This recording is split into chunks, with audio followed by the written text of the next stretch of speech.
ഡാ അപ്പൊ കാര്യങ്ങളെല്ലാം നമ്മൾ തീരുമാനിക്കുന്ന പോലെ തന്നെ ആയിക്കോട്ടെ അല്ലേ? ആ അങ്ങനെ മതി കളിയാ. പ്രവീണ നിനക്കെന്താടാ ഇനിയൊരു സംശയം പോലെ? കുറെ പ്രാവശ്യം ആയാലോ കളിയാ നീ തന്നെ ചോദിക്കുന്നു. പ്രവീണിനോട് അല്പം നീരസത്തോടെയുള്ള ഗിരിയുടെ ചോദ്യം കേട്ട് അവിടെ സംസാരിച്ചു നിന്നിരുന്ന മാർട്ടിനും പ്രിയയും രേവതിയും ഉൾപ്പെടുന്ന മൂവർ സംഘം ഗിരിക്കും പ്രവീണിനും അരികിലെത്തി. എന്താണ് ഗിരികളിയാ പ്രശ്നം? നീ എന്തിനാ പ്രവീണിനോട് ദേഷ്യപ്പെടുന്നത്? അല്പം ദേഷ്യത്തിൽ എന്ന പോലെ വിറച്ചിരുന്ന ഗിരിയെ നോക്കി മാർട്ടിൻ ചോദിച്ചു. അല്ലടാ നാളത്തെ കോളേജ് ജംഗ്ഷന്റെ കാര്യങ്ങൾ നമ്മളെല്ലാവരും ചേർന്ന് ക്ലാസ്സിൽ തീരുമാനിച്ചല്ലേ? നമ്മുടെ ക്ലാസ്സിലെ കുട്ടികൾക്കുമ്പോഴും ഒരേ കളറിലെ ഒരേ തരം ഡ്രസ്സ്. പക്ഷേ ഇവരിത് കുറേ നേരമായി പിന്നെ അത് തന്നെ ചോദിച്ചുകൊണ്ടിരിക്കുന്നു. എടാ പ്രവീണ് അളയാ എന്താണ് നിന്റെ പ്രശ്നം? എനിക്ക് പ്രശ്നമൊന്നുമില്ല മാർട്ടി. നാളെ എല്ലാവരും ഒരേ കളർ ഷർട്ടും മുണ്ടോ ധരിക്കേണ്ടത്. നമ്മുടെ ഈ MA ക്ലാസ്സിൽ ഞാനും നീ ഉൾപ്പെടെ 20 കുട്ടികളുണ്ട് ഇല്ലേ? ആ ഉണ്ട്. അതിന് അല്ല അതിൽ പ്രിയ രേവതി ഉൾപ്പെടെ 6 പെൺകുട്ടികളുണ്ട്. എടാ പ്രവീണെ അളിയ ഞങ്ങൾ മുണ്ടും ഷർട്ടും ധരിച്ചോളാം ഞങ്ങൾ സമ്മതിച്ചില്ലേ? പിന്നെ നിനക്കെന്താണ് പ്രശ്നം? പ്രിയ ചോദിച്ചു. അല്ല നിങ്ങൾ 5 പേര് സമ്മതാണെന്ന് പറഞ്ഞു. പക്ഷെ നമ്മുടെ കാശു ഇതുവരെ ഒന്നും പറഞ്ഞില്ലല്ലോ അതിനെപ്പറ്റി. അതാ ഞാൻ പിന്നെ ഇത് തന്നെ ഇങ്ങനെ ചോദിക്കുന്നത്. കാരണം കഴിഞ്ഞ 7 വർഷമായി നമ്മൾ ക്ലാസ്സിൽ എല്ലാവരും ഒരുമിച്ചാ. ഈ വർഷത്തോടെ നമ്മൾ ഇവിടെ നിന്ന് ഇറങ്ങി പല വഴി പോകും. അതിനു മുമ്പായിട്ടുള്ള നമ്മുടെ ലാസ്റ്റ് കോളേജ് ഡേ ആണ്. അപ്പോൾ ഒരാൾ മാത്രം കൂട്ടത്തിൽ ചേരാത്ത വസ്തു ധരിച്ചു വന്നാൽ നമ്മൾ നാണം കിട്ടു പോകില്ലേ? പ്രവീണിന്റെ ചോദ്യം ഒരു വെല്ലുവിളി പോലെയാണ് മാർട്ടിന് തോന്നിയത്. അവൻ ഗിരിയെ നോക്കി. അവനപ്പോൾ ദൂരേക്കെങ്ങോ മിഴികൾ പായിച്ചിരിക്കുകയായിരുന്നു. അത് ശരിയാണല്ലോ. എടി രേവതി നീ അപ്പോൾ കാശിനോട് ചോദിച്ചില്ലേ നാളെ കാര്യം? ഞാൻ ചോദിച്ചാ ഗിരി, പക്ഷെ അവളൊന്നും പറഞ്ഞില്ല. കഴിഞ്ഞ കുറേ വർഷങ്ങളായി നമുക്ക് അറിയുന്നല്ലേ കാശുവിനെ. അതുകൊണ്ട് ഞാനൊന്നും കൂടുതൽ ചോദിച്ചില്ല. നിനക്ക് ചോദിക്കാൻ പാടില്ലായിരുന്നു ഗിരി. ഒന്നില്ലെങ്കിലും കഴിഞ്ഞ കുറേ കൊല്ലങ്ങളായിട്ട് നീ മനസ്സിൽ കൊണ്ടു നടക്കുന്നവളല്ലേ? ചിരിയോടെയുള്ള രേവതിയുടെ ചോദ്യത്തിന് ഗിരി കടുപ്പിച്ച് അവളെ നോക്കി. ആ ബെസ്റ്റ്. ഇവൻ ചോദിക്കാനോ? അവളോടോ? അടിപൊളി. ഈ ക്യാമ്പസിലെ പെമ്പിള്ളയുടെ മൊത്തം ഉറക്കം കെടുത്തുന്ന സ്വപ്ന സുന്ദരനാണിവൻ. പക്ഷെ ഇവന്റെ ഉറക്കം കഴിഞ്ഞ കുറേ വർഷങ്ങളായിട്ട് കളയുന്നുള്ള നമ്മുടെ കാശ്. അവളോട് സ്വന്തം ഇഷ്ടം തുറന്നു പറയാൻ പറ്റാത്ത ഇവനല്ലേ ഇനി അവളോട് നാളെ മുണ്ടു ഷർട്ട് ഇട്ടുകൊണ്ട് വരുമെന്ന് ചോദിക്കാൻ പോണേ? അയ്യോ അയ്യ. പ്രവീണിന്റെ സംസാരത്തോടെ പൊട്ടിച്ചിരികൾ സൃഷ്ടിച്ചപ്പോൾ ഗിരി വേഗം നേരെ കസേരയിൽ നിന്ന് എഴുന്നേറ്റ് പുറത്തേക്ക് നടന്നു. അപ്പോഴാണ് എതിർദിശയിൽ നിന്ന് അവന് നേരെ അവൾ നടന്നെടുത്ത്. അവൾ കാശ്മീര എന്ന കാശ്.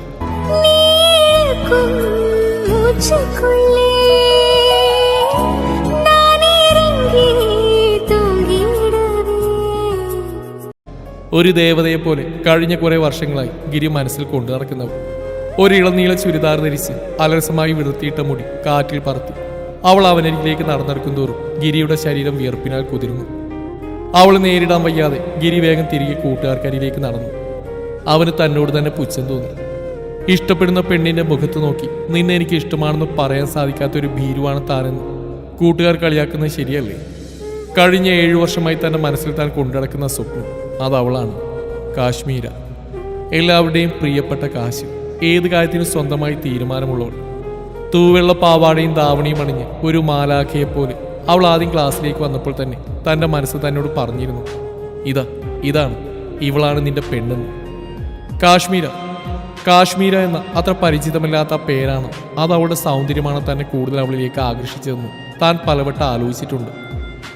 അവളുടെ സൗന്ദര്യത്തെക്കാൾ കാശ്മീരി എന്ന പേരും അവളുടെ സ്വഭാവമാണ് തന്നെ ഇന്ന് അവളിലേക്ക് കൂടുതൽ ആകർഷിച്ചത്. കോടീശ്വര പുത്രിയാണെങ്കിലും ഒരു നാടൻ പെണ്ണായി മാത്രമേ അവളിൽ നിന്ന് കോളേജിൽ വന്നിട്ടുള്ളൂ. മോഡേണായ വസ്ത്രങ്ങളിലൊന്നും തന്നെ ഇന്നേ വരെ അവളെ കണ്ടിട്ടില്ല.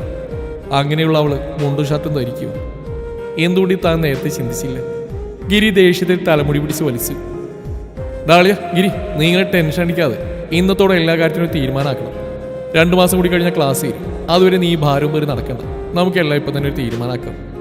ഡാ മാർട്ടിൻ വേണ്ട, നീ പോളിയ, ഇത് നീ ശരിയാക്കും. കാശ്മീരെ ഈ കാശു. ഡാ മാർട്ടിൻ വേണ്ട. അവന്റെ കൈ പിടിച്ചു വലിച്ച് ഗിരി അവനെയും കൊണ്ട് പുറത്തേക്ക് നടക്കാനൊരുങ്ങവേ കാശ്മീർ അവർക്കരികിലെത്തി. എന്താ മാർട്ടി, താൻ എന്തിനെ വിളിച്ച്? അത് ഞാൻ നാളത്തെ കാര്യം ചോദിക്കാൻ. നാളത്തെ എന്ത് കാര്യം? മാർട്ടിനോട് സംസാരിക്കുമ്പോൾ ഒരിക്കൽ പോലും കാശ്മീര ഗിരിയെ നോക്കുപോലും ചെയ്യുന്നുണ്ടായിരുന്നില്ല. അതല്ലടി, നാളെ കോളേജിലേക്ക് എല്ലാവരും ഒരേ കളർ ഷർട്ടും കൊണ്ടും ഇടുന്നു. ക്ലാസ്സിലെ എല്ലാവരും അതിന് തയ്യാറാണ്. പക്ഷെ നിന്റെ അഭിപ്രായം ഒന്നും പറഞ്ഞില്ലല്ലോ. നീ നാളെ അങ്ങനെ വരുമോ? എങ്ങനെ? മുണ്ടും ഷർട്ടും ധരിച്ച്? പേടിക്കേണ്ട കാശു, പെൺകുട്ടികൾ ഇവിടെ കോളേജിൽ വന്നിട്ട് ഡ്രസ്സ് മാറ്റുന്നു. നീ എന്ത് പറയുന്നു? ഞാനെന്ത് പറയാനാ? തീരുമാനങ്ങളെല്ലാം നിങ്ങൾ നേരത്തെ എടുത്തല്ലേ. പിന്നെ എൻ്റെ കാര്യം, എനിക്ക് എൻ്റെ ശരീരം ഒരു തരത്തിലും പ്രദർശിപ്പിക്കാൻ ഇഷ്ടമല്ല. പിന്നെ എനിക്കൊരു പ്രണയമുണ്ട്. അയാൾ സമ്മതിക്കുകയാണെങ്കിൽ മാത്രം ഞാൻ ഇട്ടുകൊണ്ട് വരാം. പ്രണയോ? നിനക്കോ? ഞെട്ടലോടെ മാർട്ടിനെ ചോദിക്കുമ്പോൾ കേട്ടത് വിശ്വസിക്കാൻ കഴിയാതെ കാശ്മീരിയെ പകച്ചു നോക്കിയായിരുന്നു ഗിരി. ഇത്രയും നാൾ മനസ്സിൽ കൊണ്ടുനടന്ന സ്വപ്നം ഒരു സീട്ട് കൊട്ടാരം പോലെ തകർന്നു വീഴുന്നവൻ കണ്ടു. എന്താണ്, എനിക്ക് പ്രണയിക്കാൻ പറ്റില്ലേ? അതല്ല കാശു, നിനക്കൊരു പ്രണയമുണ്ടെന്ന് ഞങ്ങൾക്ക് ആർക്കും ഇതുവരെ അറിയില്ലായിരുന്നു. അതാണ് ഒരു പകപ്പ് അല്ലേടാ? ഗിരിയുടെ കൈ പിടിച്ചു വിളിക്കും മാർട്ടിനെ ചോദിക്കുമ്പോഴും ആദ്യത്തെ ഞെട്ടയിൽ നിന്ന് ഗിരി മോചനം നേടിയിട്ടില്ലായിരുന്നു. എനിക്കൊരു പ്രണയമുണ്ടെന്ന് ഈ ക്യാമ്പസ് മുഴുവൻ വിളിച്ചു പറഞ്ഞ് നടക്കേണ്ട കാര്യം എനിക്കില്ല.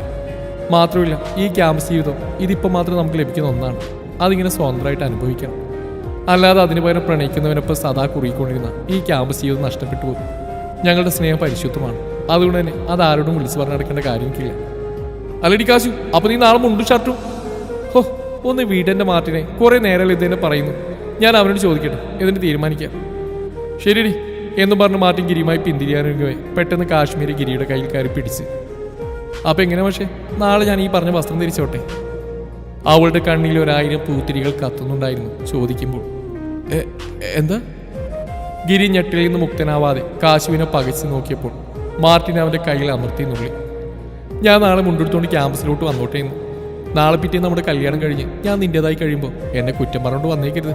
അവിടെ കണ്ടു ഇവിടെ കണ്ടു എന്ന്. അതുകൊണ്ട് ഇപ്പൊ പറ, ഞാൻ നാളെ എന്തിടണമെന്ന്? ഒരു കൊഞ്ചലോടെ ചോദിച്ചുകൊണ്ട് കാശ്മീരി ഗിരിയിലേക്ക് ചേർന്നപ്പോൾ തനിക്ക് ചുറ്റും നടക്കുന്ന സ്വപ്നാണോ എന്ന സംശയത്തിൽ അവൻ ചുറ്റും നോക്കി. പിന്നെ മെല്ലെ അവൻ അവിടെ കാതോരം പറഞ്ഞു, നീ നിനക്ക് ഇഷ്ടമുള്ള ധരിച്ചോ പെണ്ണേ, കാരണം നീ എൻ്റെ കാശുമല്ലേ.